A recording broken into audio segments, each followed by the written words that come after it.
मकर संक्रांति के अवसर पर दुर्गापुर के मुचीपाड़ा में चाय पे चर्चा कार्यक्रम में शामिल होकर भाजपा नेता दिलीप घोष ने मुख्यमंत्री ममता बनर्जी और तृणमूल कांग्रेस पर जोरदार प्रहार किया।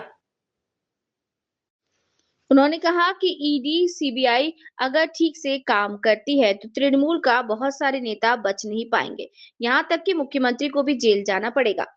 ईडी के हाथ से फाइल छीनने की घटना पर उन्होंने दावा किया कि मुख्यमंत्री और उनके साथ मौजूद सरकारी अधिकारियों के खिलाफ डकैती का मामला दर्ज होना चाहिए। दिलीप घोष का आरोप है कि राज्य में प्रशासन ढह चुका है और अब लोगों का आखिरी भरोसा अदालत पर है। शुभेंदु अधिकारी की गाड़ी पर हमले के जिक्र करते हुए उन्होंने कहा कि राज्य में भाजपा कार्यकर्ताओं पर लगातार हमले हो रहे हैं, लेकिन दोषी सजा नहीं पा रहे। हुमायूं कबीर के संदर्भ में उन्होंने कहा कि राज्य के लोग बदलाव चाहते हैं और जो इस बदलाव की उम्मीद जगाएगा उसे जनता का समर्थन मिलेगा। पश्चिम बंगाल के दुर्गापुर से गौरांग बैटब्याल की रिपोर्ट। এখন আমি সাধারণ কর্মীদের মতো ঘুরছি, সাধারণ কর্মীদের সঙ্গে দেখা করছি সকাল থেকে রাত অবধি।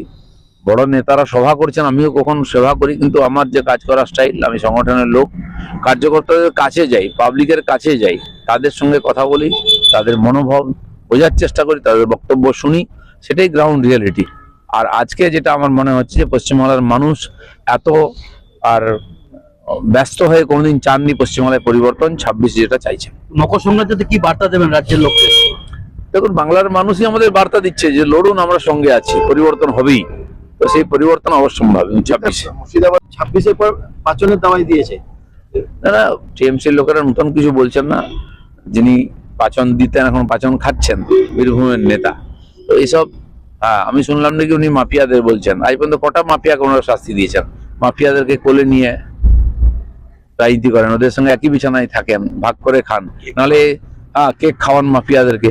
এই যে আসানসোল, দুর্গাপুর এই অঞ্চলে এত মাফিয়া কেন?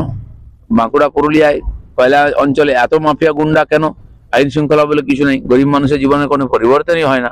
তো সেই জন্য মাফিয়াদের বাদ দিয়ে রাজনীতি করুন, তারপর এইসব কথা বলুন। 15 তারিখ অবধি অবজেকশন বা কমপ্লেন করার জন্য সুযোগ দিয়েছে। আমরা জানি এখনো বহু নাম আছে যেগুলো কন্ট্রোভার্সিয়াল, যেখানে ডকুমেন্ট নেই, অবৈধ নাম। আমাদেরকে যদি কমপ্লেনই করতে না দেবে বা কমপ্লেন যদি না নেয়, তাহলে এই এসআইআর কি মানে হয়?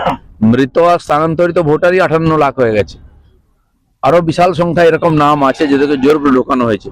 যেহেতু এখানকার কর্মচারীরা সব রাজ্য সরকারের, তাই ইলেকশন কমিশনের তারা নির্দেশ মানছে না। তো এইটা করে লাভ নেই, তাহলে সময় বাড়ানো হোক।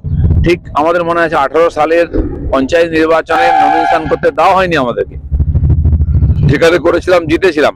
এখানে যদি কমপ্লেন ফর্ম জমা দিতে না হয়,